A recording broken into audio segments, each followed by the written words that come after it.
of course. Um, That is the world of Hifsa Ashraf, a poet who is totally redefining an ancient art form for our time.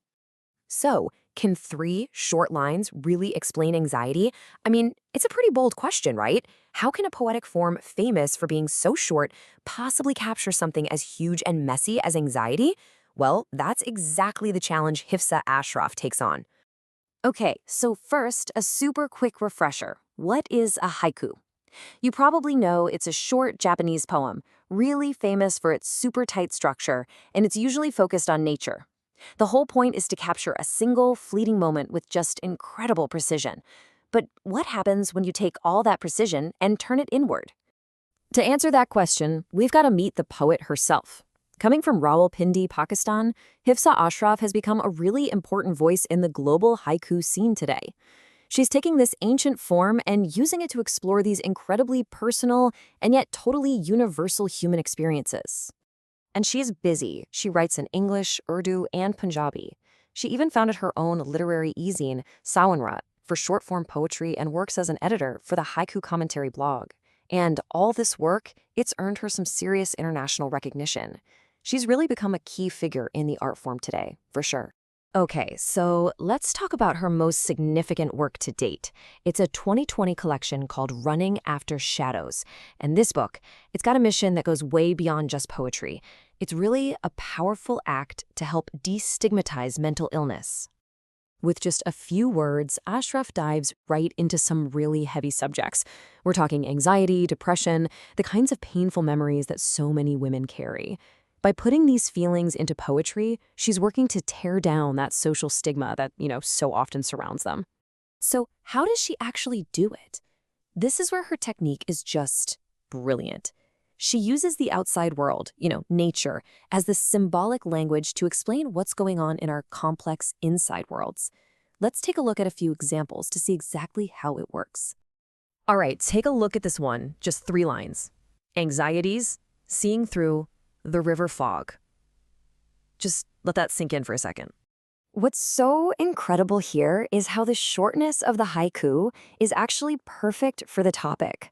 It cuts right through all that mental noise that comes with anxiety and forces you to focus on this one single powerful image.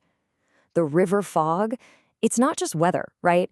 It's the perfect metaphor for that confusing, foggy mental state where everything just feels blurred and hard to see. Okay, or how about this one, which just perfectly captures that feeling of insomnia? Sleepless night, window cracks slice, a full moon. The imagery is so sharp, it's almost violent, The feeling here is just laid bare. You have this beautiful, perfect image of a full moon, but it's being shattered, literally sliced by the window cracks. That's not just a picture. That is the feeling of a scattered, fractured mind, in the middle of a long, sleepless night when peace feels completely impossible. And then watch this. She connects something deeply personal to something absolutely cosmic in this next one. Entangled hair curling around her face, lunar eclipse. The connection she makes here is just, wow, it's breathtaking. The simple, personal image of tangled hair, a sign of distress, is put on the exact same level as a lunar eclipse, a moment of cosmic darkness. She's showing us that our own inner turmoil can feel just as huge, just as profound as an event in the heavens. But Hifsa Ashraf's impact doesn't just stop with her own poems. She's also a really dedicated community builder. She's out there working to grow this art form and support all the other writers in it. So what does that look like? Well, her work builds empathy for women dealing with these psychological pressures. It connects our own private feelings to these big universal rhythms of nature. And through her editing and publishing, she's actively lifting other writers up. She's not just part of the community, she's really helping to build it. And ultimately, that's her incredible contribution, isn't it? Hifsa Ashraf took a form that was traditionally all about observing the world outside and turned it into this powerful tool for digging into the world inside, for exploring the deepest, most hidden parts of the human soul. I want to leave you with one last, really haunting haiku from her collection, Flying Shadow Across the Dark Sea, My Ultimate Persona. It sounds simple, but wow, it is packed with meaning about identity and finding yourself. So she's painting this picture of a journey, right? Crossing a dark sea to find your truest self.